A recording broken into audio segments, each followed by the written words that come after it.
അധ്യായം 41 പാർട്ടി. നീലിമ അത്ഭുതത്തോടെ ഓരോ ഡെക്കറേഷൻസും നോക്കി നിൽക്കുകയായിരുന്നു.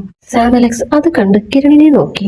ബോസ് റെഡിയായിരുന്നു, നീലിമയ്ക്ക് ഞാനൊരു കമ്പനി കൊടുത്തിട്ട് വരാം. സാം അലക്സ് അർത്ഥം വെച്ച് പറഞ്ഞു. കിരൺ അത് കേട്ട് മദ്യം നുണഞ്ഞുകൊണ്ട് തലയാട്ടി. നീലിമയും സൂര്യയും ജ്യൂസ് കുടിച്ചുകൊണ്ടിരിക്കുകയായിരുന്നു. സാം അലക്സ് ചെല്ലുമ്പോൾ, അല്ല നീലിമ ഇപ്പൊ വന്നു?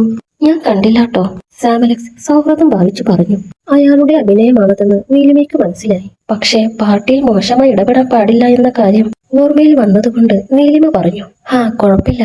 നീലിമ താല്പര്യമില്ലാത്ത മട്ടിൽ സംസാരിക്കുന്നത് കണ്ട് സാം അലക്സ് സൂര്യയെ ഒന്ന് രൂക്ഷമായി നോക്കിയ ശേഷം ഉടനെ അവിടെ നിന്നും കിരണിന്റെ അടുത്തേക്ക് തിരികെ പോയി. എന്തായി, കിളി കൊത്തിയില്ലേ? കിരൺ ചോദിച്ചു. കൊത്താൻ സമയമാവുന്നല്ലേ ഉള്ളൂ, സാം അലക്സ് ചിരിച്ചുകൊണ്ട് പറഞ്ഞു. അത് കേട്ട് കിരണും ചിരിച്ചു. നീലിമ ഹാളിൽ ഇരിക്കുന്നത് കണ്ടപ്പോൾ പാർട്ടിയിൽ പങ്കെടുക്കാൻ എത്തിയ കുറച്ച് സ്ത്രീകൾ അവിടേക്ക് ചെന്നു.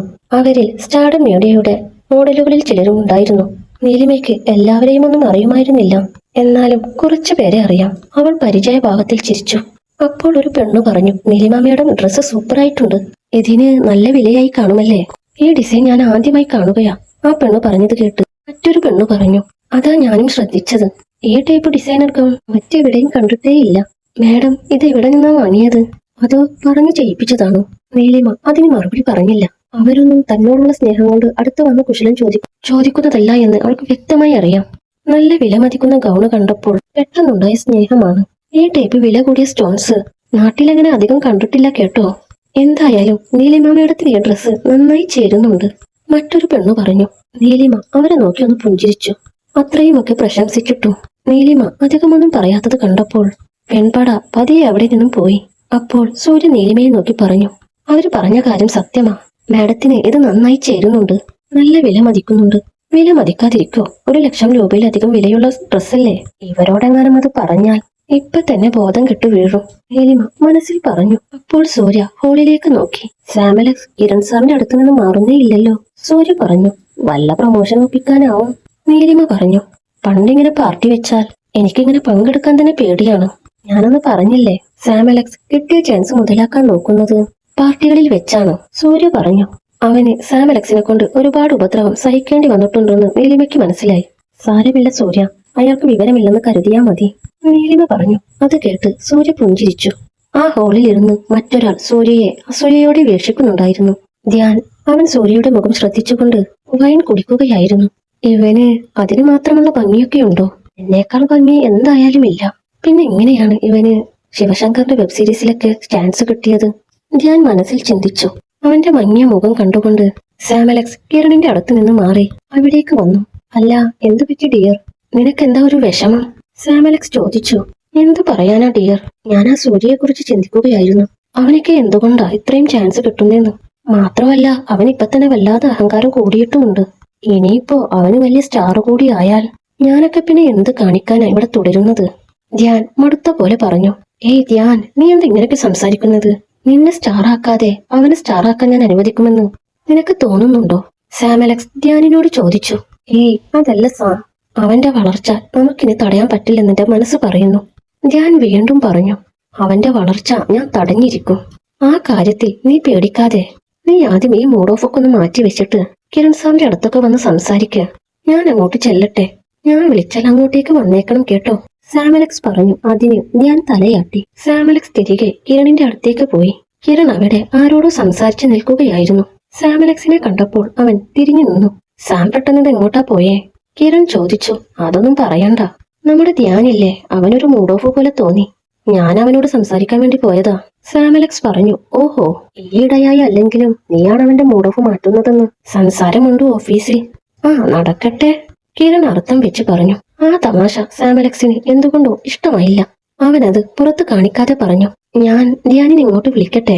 അവനവിടെ ഒറ്റയ്ക്ക് ബോറടിച്ചിരിക്കുക. നല്ല കഴിവുള്ള പയ്യനാണ്.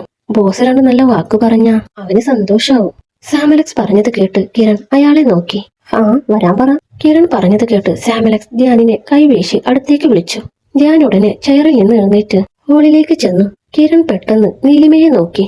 അപ്പോൾ അയാളുടെ കണ്ണുകൾ അവളുടെ മിഴികളിൽ ഉടക്കി. നീലിമ ഉടനെ മുഖം തിരിച്ചു കളഞ്ഞു. കിരണിന് അത് അപമാനം പോലെ തോന്നി. അപ്പോഴാണ് ധ്യാൻ അയാളുടെ അരികിലെത്തുന്നത്. ധ്യാൻ കൈനീട്ടി കിരണിന്റെ അരികിൽ നിന്നപ്പോഴേക്കും കിരൺ നീലിമയുടെ അടുത്തേക്ക് നടന്നു കഴിഞ്ഞിരുന്നു. ധ്യാൻ ആകെ നാണം കെട്ടതുപോലെ സാമലക്സിനെ നോക്കി. ആ ബോസ് തിരക്കിലാവും, അതാ അങ്ങനെ പോയത്. ധ്യാനിനെ നോക്കി സാമലക്സ് പറഞ്ഞു.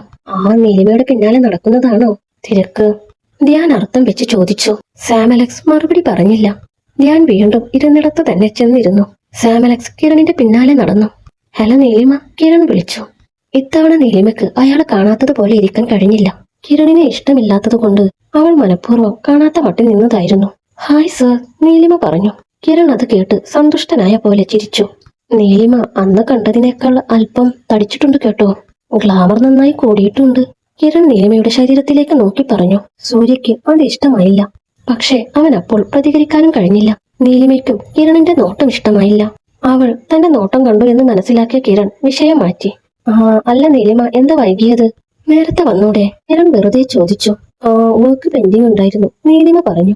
നീലിമയെ പോലെ എഫിഷ്യന്റ് ആയിട്ട് ടാസ്കുകൾ അന്നന്ന് തീർക്കുന്ന സ്റ്റാഫിനെയാ നമ്മുടെ കമ്പനിക്ക് ആവശ്യം. പിന്നെ ജോലിഭാരം കൂടുതലാണെങ്കിൽ തനിക്കൊരു അസിസ്റ്റന്റിനെ വെക്കാം കേട്ടോ.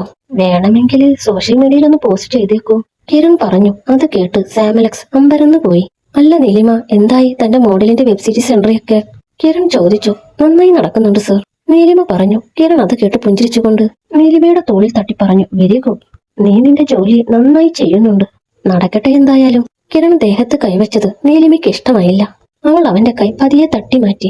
കിരണിന് താൻ സാമലക്സിന്റെ മുന്നിൽ നാണം കെട്ടതുപോലെ തോന്നി. നീ എത്ര ഇങ്ങനെ തട്ടിമാറ്റുമെന്ന് എനിക്ക് അറിയണം. ഇന്നത്തെ രാത്രിയോടെ എല്ലാം തീർന്നടി, കിരൺ മനസ്സിൽ പറഞ്ഞു. നീലിമയെ തനിക്ക് കിട്ടാൻ പോകുന്ന കാര്യം ഓർത്തപ്പോൾ അവന് ദേഷ്യം പതിയെ മാഞ്ഞു. എന്നാ കാര്യങ്ങൾ നടക്കട്ടെ നീലിമ, പിന്നെ കാണാം. കിരൺ അത്രയും പറഞ്ഞിട്ട് അവിടെ നിന്നും നേരത്തെ ഇരുന്ന സ്ഥലത്തേക്ക് പോയി. നീലിമ സൂര്യയുടെ കൂടെ തന്നെ വന്നിരുന്നു. സാമലക്സ് അപ്പോൾ കയ്യിൽ ഒരു ഗ്ലാസ് വൈനുമായി നീലിമയുടെ അരികിലേക്ക് വന്നു. ഇന്നാ നീലിമ, സ്പെഷ്യൽ വൈനാണ്. താൻ ആദ്യമായല്ലേ ഈ പാർട്ടിയിൽ പങ്കെടുക്കുന്നത്? ഇത് ഇവിടുത്തെ ചെറിയൊരു ഒഫീഷ്യൽ അല്ലാത്ത ചടങ്ങാണ്. കഴിക്ക്, സാമലക്സ് പറഞ്ഞു. നീലിമയ്ക്ക് അത് വാങ്ങി കുടിക്കാതെ വേറെ വഴിയില്ലായിരുന്നു. കുടിച്ചില്ല എങ്കിൽ ജോലിയെ ബാധിക്കും എന്ന ഭയം അവൾക്ക് തോന്നി. നീലിമ വൈൻ കുടിച്ചു തീർത്തു. അതിന് വല്ലാത്ത രുചി വ്യത്യാസമുണ്ടായിരുന്നു. നീലിമ വൈൻ കുടിച്ചത് തീർത്തത് കണ്ട് സൂര്യയെ കാമത്തോടെ നോക്കി. അയാളുടെ വൃത്തികെട്ട നോട്ടം കണ്ട സൂര്യയ്ക്ക് അറപ്പാണ് തോന്നിയത്. അവൻ വെറുപ്പോടെ മുഖം തിരിച്ചു കളഞ്ഞു. സാമലക്സ് തിരികെ കിരണിന്റെ അടുത്തേക്ക് നടന്നു. എന്തായി കാര്യം? കിരൺ ചോദിച്ചു. വൈൻ കൊടുത്തു കിളി കൊത്തി തുടങ്ങുന്നുണ്ട്, സാമലക്സ് ചിരിയോടെ പറഞ്ഞു. ഗുഡ്, കിരൺ പറഞ്ഞു. അല്ല ബോസ്, അതെന്തിനാ നീലിമയ്ക്കൊരു അസിസ്റ്റന്റ്? അങ്ങനെ ഒരു ഓഫർ വെക്കേണ്ട കാര്യമുണ്ടായിരുന്നോ? സാമലക്സ് ചോദിച്ചു. എടോ, അത് ഞാൻ വെച്ച ഓഫറല്ല, മുകളിൽ നിന്നുള്ള തീരുമാനമാണ്. ഞാൻ അവളൊന്ന് ഇംപ്രസ് ചെയ്യാൻ ആ കാര്യം ഇപ്പോൾ പറഞ്ഞെന്ന് മാത്രം, കിരൺ പറഞ്ഞു. എന്നാലും നീലിമയുടെ കാര്യത്തിൽ മുകളിലുള്ള ആർക്കാണാവോ ഇത്ര കരുതൽ? ഇനി സാറല്ലാതെ വേറെ ആരെങ്കിലും അവളെ കണ്ണുവെച്ചിട്ടുണ്ടോ? സാമലക്സ് അർത്ഥം വെച്ച് പറഞ്ഞു. കിരൺ അത് കേട്ട് അവനെ രൂക്ഷമായി നോക്കി. ആര് കണ്ണുവെച്ചാലും കിരൺ കഴിഞ്ഞേ ഉള്ളൂ. സോ താനത് പോയി സെറ്റാക്ക്. ബാക്കി ബാധിച്ച കാര്യങ്ങളൊന്നും അന്വേഷിക്കണ്ട, കിരൺ പറഞ്ഞു. സാമലക്സ് പിന്നെ അവനോടൊന്നും സംസാരിക്കാതെ അവന്റെ അരികിലെ ചെയറിൽ ചെന്നിരുന്നു. അന്നത്തെ രാത്രി സൂര്യ തന്റെ അരികിൽ വരുന്നത് അയാൾ സങ്കല്പിച്ചു. കിരൺ കണ്ണെടുക്കാതെ നീലിമയെ നോക്കി നിൽക്കുകയായിരുന്നു. അപ്പോൾ ബ്ലൂ ഇന്റർനാഷണൽ ഹോട്ടലിന്റെ മറ്റൊരു വശത്ത് ലാവണ്യയും സിദ്ധാർത്ഥും ഹേമന്തും സംസാരിക്കുകയായിരുന്നു. ലാവണ്യ വെയിറ്ററെ വിളിച്ച് 3 പേർക്കുള്ള കാപ്പച്ചിനോ പറഞ്ഞു. സിദ്ധാർത്ഥ്, നിനക്ക് കഴിക്കാൻ എന്താ ഓർഡർ ചെയ്യണ്ടേ? ലാവണ്യ സൗമ്യമായി ചോദിച്ചു. എനിക്ക് വേണ്ടത് ഞാൻ പറഞ്ഞോളാം, നീ നിനക്ക് വേണ്ടത് പറഞ്ഞാൽ മതി, സിദ്ധാർത്ഥ് മുഖത്തടിച്ചതുപോലെ പറഞ്ഞു. അത് കേട്ട് ലാവണ്യ ആകെ വല്ലാതെയായി. അപ്പോഴേക്കും കാപ്പച്ചിനോ എത്തി. ലാവണ്യ 2 പേർക്കുമായി അത് നീക്കി വെച്ചു. അല്ല സിദ്ധാർത്ഥ്, എങ്ങനെ പോകുന്നു നിന്റെ ബിസിനസ് ലൈഫ് ഒക്കെ? ഉടനെ കല്യാണം കഴിക്കാൻ പറഞ്ഞ ആന്റി ശല്യം ചെയ്യുന്നുണ്ടാവുമല്ലേ? ലാവണ്യ ചോദിച്ചു. സിദ്ധാർത്ഥ് അതിന് മറുപടി പറഞ്ഞില്ല. അപ്പോൾ അവൻ നീലിമയെ കുറിച്ചാണ് ഓർത്തത്. പാർട്ടി നടക്കുന്ന സ്ഥലത്തേക്ക് ഇടിച്ചു കയറി ചെന്നാൽ തന്റെ കമ്പനിയാണ് എന്ന് നീലിമ അറിയും. അതല്ലാതെ അവളെ കാണാൻ എന്താണൊരു വഴി? സിദ്ധാർത്ഥ് ആലോചിച്ചു. അല്ല ലാവണ്യ, നീ സിദ്ധിനു വേണ്ടിയല്ല എനിക്ക് വേണ്ടിയാണ് പാർട്ടി വെച്ചത്.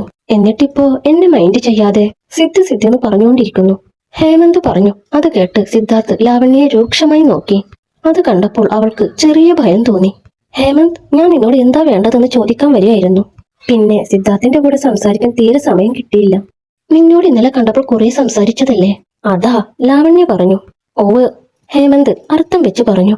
ഇവിടെ നല്ല ബോറിംഗ് ആവുന്നുണ്ട്, ഞാൻ പോവാ, സിദ്ധാർത്ഥ് പറഞ്ഞു. അത് കേട്ട് ലാവണ്യ ഉടനെ അവനെ തടഞ്ഞു. സിദ്ധു നോക്ക്, ഞാൻ നിനക്കൊരു ഗിഫ്റ്റ് ഒക്കെ കൊണ്ടുവന്നിട്ടുണ്ട്, അത് കാണാതെ നീ പോവോ? ലാവണ്യ ചോദിച്ചു. അല്ല സിദ്ധു, നീ ഇന്നത്തെ സ്റ്റേ ഹോട്ടലിലല്ലേ പ്ലാൻ ചെയ്തിരിക്കുന്നേ, പിന്നെ എങ്ങോട്ട് പോകുമെന്ന ഹേമന്ത് ചോദിച്ചു. സിദ്ധു, ഇന്ന് ഇവിടെയാണോ? എന്നാ നമുക്കിന്ന് ഇവിടെ തങ്ങാം, ലാവണ്യ ആഹ്ലാദത്തോട് പറഞ്ഞു. അവൾ പറഞ്ഞത് കേട്ട് സിദ്ധാർത്ഥ് ഹേമന്തിന്റെ നേർക്ക് നോക്കി. അവന്റെ നോട്ടത്തിന്റെ അർത്ഥം മനസ്സിലാക്കിയതുപോലെ ഹേമന്ത് ചിരിച്ചു. സിദ്ധു, ഞാൻ കൊണ്ടുവന്ന ഗിഫ്റ്റ് എന്താണെന്ന് കാണണ്ടേ? ലാവണ്യ ബാഗിൽ നിന്നൊരു ബോക്സ് എടുത്ത് സിദ്ധാർത്ഥിന്റെ നേർക്ക് നീട്ടി. അവളുടെ കണ്ണിൽ അവനോട് അതിയായ പ്രേമമുണ്ടായിരുന്നു. ഹേമന്ത് അത് കണ്ട് ചോദിച്ചു, ഓ, അവന് മാത്രമാണോ ഗിഫ്റ്റൊക്കെ? അപ്പോ എനിക്ക്? നിന്നെ ഞാൻ മറക്കുവോ? ഗിഫ്റ്റ് നിനക്കുമുണ്ട്. ലാവണ്യ ബാഗിൽ നിന്ന് മറ്റൊരു ബോക്സ് എടുത്ത് ഹേമന്തിന്റെ നേർക്ക് നീട്ടി. ഹേമന്ത് സന്തോഷത്തോടെ ഗിഫ്റ്റ് സ്വീകരിച്ചു. ഗിഫ്റ്റ് തുറന്നു നോക്കി. അധികം വിലയില്ലാത്ത ഒരു പേഴ്സ് ആയിരുന്നു അത്. സിദ്ധു, നിന്റെ ബോക്സിൽ എന്താണെന്ന് കാണിച്ചേ? ഹേമന്ത് പറഞ്ഞു. സിദ്ധാർത്ഥ് ഉടനെ അവനെ നോക്കി. ഇന്നാ, നീ തന്നെ നോക്ക്, സിദ്ധാർത്ഥ് പറഞ്ഞു. ഹേമന്ത് സിദ്ധാർത്ഥിന്റെ ബോക്സ് തുറന്നു. അത് പക്ഷേ ലാവണ്യക്ക് ഇഷ്ടമായില്ല. അവൾ സിദ്ധാർത്ഥിന്റെ നേർക്ക് നോക്കി. അവന്റെ മുഖത്ത് തന്നോട് ഒരു തരി സ്നേഹം പോലും ഇല്ലെന്ന് അവൾക്ക് മനസ്സിലായി. ഹേമന്ത് ബോക്സിൽ നോക്കി. അത് വിലപിടിപ്പുള്ളൊരു വാച്ചായിരുന്നു. ഏകദേശം 2 ലക്ഷം രൂപയെങ്കിലും വില വരും. സിദ്ധാർത്ഥിനെ സംബന്ധിച്ച് അത് അത്ര വലിയ വിലയല്ല. ഹേമന്ത് തന്റെ പേഴ്സിലേക്കും സിദ്ധാർത്ഥിന്റെ വാച്ചിലേക്കും നോക്കി. ഇന്ന സിദ്ധാർത്ഥ്, നിനക്ക് അവള് വിലപിടിപ്പുള്ള വാച്ചിനെ തപ്പിയെടുത്ത് വന്നിട്ടുണ്ട്. എനിക്കൊരു ചീപ്പ് പേഴ്സും, ഹേമന്ത് പറഞ്ഞു. അത് കേട്ട് സിദ്ധാർത്ഥ് ലാവണ്യയെ നോക്കി. എനിക്കിപ്പോ തന്നെ ഒരുപാട് വാച്ച് കളക്ഷൻസ് ഉണ്ട്. സോ എനിക്കിത് വേണ്ട. പിന്നെ ഈ കമ്പനിയുടെ വാച്ച് ഞാൻ യൂസ് ചെയ്യാറില്ല. നിന്റെ സെലക്ഷനും തീരെ മോശം. എന്തായാലും എനിക്കിത് വേണ്ട. സിദ്ധാർത്ഥ് പറഞ്ഞത് കേട്ട് ലാവണ്യയുടെ മുഖം വാടി. എന്നാ ഇത് ഞാൻ എടുക്കാം, അവള് കൊണ്ടുവന്നതല്ലേ? ഹേമന്ത് പറഞ്ഞു. ആ, എന്തെങ്കിലും ചെയ്യാം. സിദ്ധാർത്ഥ് ഉടനെ അവിടെ നിന്നും എഴുന്നേറ്റ് പോയി. അവൻ പോയപ്പോൾ ലാവണ്യ ഹേമന്തിനെ നോക്കി. എടാ, അവൻ എന്താ ഇങ്ങനെ? ഞാൻ അവന് വേണ്ടി കൊണ്ടുവന്ന ഗിഫ്റ്റ് പോലും സ്വീകരിച്ചില്ല. ഇവന്റെ ഈ സ്വഭാവം മാറ്റാൻ എനിക്ക് പറ്റുമെന്ന് ഞാൻ കരുതിയത്. ലാവണ്യ പറഞ്ഞു. നീ അതിന് മെനക്കെടണ്ട. അവന്റെ സ്വഭാവം ഇപ്പോൾ ഒരുപാട് നല്ലതാണ്. പഴയ സിദ്ധാർത്ഥൊക്കെ ഒരുപാട് മാറി. ഇനി നീയായിട്ട് മാറ്റാൻ എന്തിരിക്കുന്നു? ഹേമന്ത് ചോദിച്ചു. അല്ല, അവന്റെ അമ്മ കല്യാണത്തെ കുറിച്ച് പറഞ്ഞിട്ട് അവനത് കേൾക്കുന്നില്ല എന്നൊരു പരാതി എന്നോട് പറഞ്ഞിരുന്നു. അവനെന്താ കല്യാണത്തിന് സമ്മതിക്കാത്തത്? ഇനി അവന്റെ മനസ്സിൽ അന്ന് രാത്രി നടന്ന സംഗതി ഇപ്പോഴുമുണ്ടോ? ലാവണ്യ ചോദിച്ചു. എന്ത് സംഭവം? ഏത് രാത്രി? ഹേമന്ത് ചോദിച്ചു. എടാ, 5 വർഷം മുമ്പത്തെ. ലാവണ്യ കാര്യം വിശദമാക്കി. ഹേമന്ത് കാര്യം മനസ്സിലാവാതെ അവളെ നോക്കി.